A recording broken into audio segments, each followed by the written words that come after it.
कधी अर्धा किंवा एक तास थांबावं लागू शकत असते, म्हणून उन्हापासून सगळ्यांनी वाचावं आणि आपल्या शरीराचं रक्षण करावं ही माझी पहिली विनंती. कारण की शरीर चांगलं, तुम्ही चांगले तर तुम्ही लढा करू शकता, नाही तर करू शकत नाही. हे गोष्ट तेवढीच खरी. समाज में जन्मे तमाम महापुरुषों को समय समय पर इन लोगों ने समाज को जगाने का कार्य किया, समाज को जगाने का कार्य किया. ऐसे बहुत सारे महापुरुष हैं, जिनमें से कुछ लोगों के मैं नाम लूंगा. संत रविदास, संत रोहिदास, पेरियार स्वामी.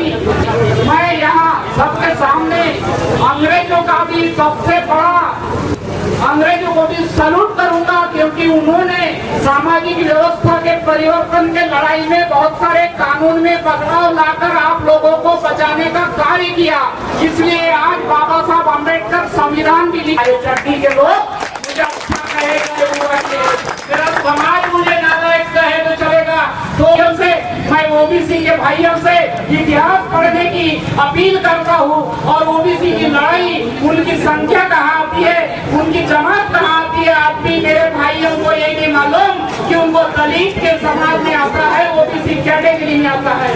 340वीं कलम लिखकर बाबा साहब ने उन पर बहुत बड़ा उपकार किया, लेकिन उस वाले और न्याय वाले और सत्तावन के लिए हमारे लोगों को खरीदने वालों के कारण ये आपको हड़ताल करने की पाली आई है. धूप में, इसमें उसमें बंद करने की पाली आई है. यदि कांग्रेस किसी की संख्या नगर ने, इसका कारण है इतिहास की जानकारी नहीं है, अपनी जानकारी नहीं है, अपने अस्तित्व की जानकारी नहीं है, अपने बच्चों की फिक्र नहीं है. ये लोग, इन लोगों को किसानी यानी मालकियत लगती है. अरे तुमको सेवा का काम दिया हुआ है, एक वर्ण व्यवस्था के तहत तेरी वाली कुंडी बाड़ी मांग बेहतर, इन लोगों को दिया हुआ काम है. और उन लोगों इसके बाद भी चाहते हैं कि आप यही काम करते रहो. और कलेक्टर कांग्रेस के लोग यदि वहाँ संसद में ये बात उठा लेते तो आज हमको ये आंदोलन करने की क्वाली नहीं आती. ये समाज को समझना पड़ेगा. कटु सबसे है. कोई कहेगा हमको भैया कांग्रेस की बात मत करो, पार्टी की बात मत करो. ये मेरे दलित भाइयों, मेरे बहनों, मैं आप लोगों को आह्वान करता हूँ, जब तक आप वोट नहीं बदलेंगे और बीजेपी कांग्रेस को देश से मिटा ही देंगे, तब तक आपकी नहीं हो सकती. ये बात एक दिन की लड़ाई नहीं है. 21 तारीख से आपकी आज का आंदोलन सफल बनाने से आपकी ये पूरी नहीं होने वाली है. वो दूसरा कोई आप षड्यंत्र करेंगे कि अध्यक्ष बनना पड़ेगा, और ये करना है तो आपको इस आंदोलन में शामिल होना पड़ेगा, अपने अधिकार की लड़ाई लड़ना पड़ेगा.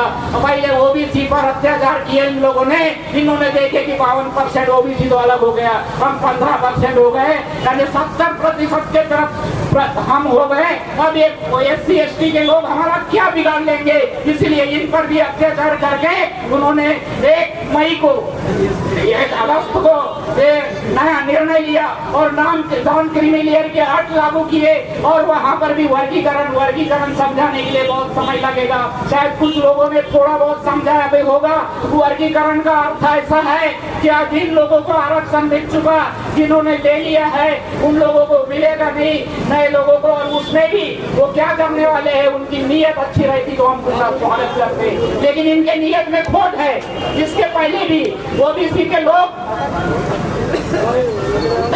योग्य व्यक्ति मिलाला नहीं करके वो HM लिख के देता है, उसका सिस्टम लिख के देता है, फिर ओपन को भर्ती दे दी जाती है. सेम SC ST के साथ भी वही करने वाले हैं. योग्य व्यक्ति मिलाला नहीं करके लिख के देंगे और सारे के सारे ब्राह्मण प्रज्ञा लोगों को भर्ती करेंगे.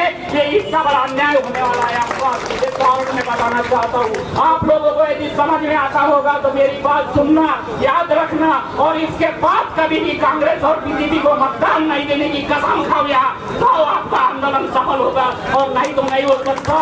ये बात बोलकर मैं अपने 2 शब्द समाप्त करता हूँ. जय भीम, जय भारत. एक साथ में यहाँ से निकलेंगे सब लोग, संख्या के साथ में लाइन से चलेंगे, सिस्टमेटिक चलेंगे, किसी को पत्थरबाजी, किसको जबरदस्ती नहीं करेंगे.